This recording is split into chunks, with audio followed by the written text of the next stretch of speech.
The interesting story, the funny story, on the 13th of September, I mentioned I flew a day later, so we came in at basically midnight on the 12th of September over to the 13th was our next sortie. We were also back in that same orbit. We were put back up in the orbit over Colorado.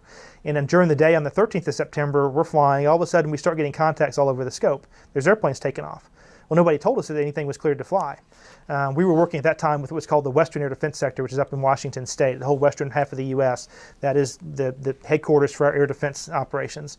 They had no idea what was going on either. And air traffic control in Colorado finally clued us in that that's when they cleared the airliners to reposition their aircraft. If you remember the airline companies, because they had landed them all over the country, and they had to get them repositioned to restart their flights.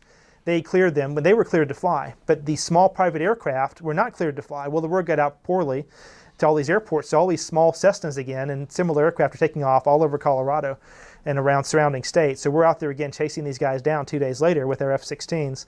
And the funniest one is, and we were monitoring the radios, we direct the F-16 in, and then we monitor the guard radio, and the F-16 pilot, gets this one guy, finds him, and the guy gets on the guard radio, and we're like, sir, you're not cleared to fly, you must return to your airfield. And this was again in Colorado, but it sounded like the guy was from, deep Alabama. He had this deep accent. He's like, I'm just heading on down over here, gonna do, and the F-16 pilot, sir, you're not cleared to fly. And this guy was like arguing with the fighter pilot.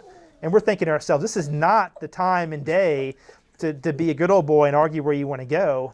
And this fighter pilot, third or fourth call, he's like, sir, you are not, he's getting a little frustrated with this guy, We don't think this guy is obviously a terrorist. We just know he shouldn't be there. So finally, air traffic control says, let me take this one. They hop on there and they say, do you know where this airport is? Oh, yeah, I know. Well, head on over there because you're not cleared to go where you think you're going.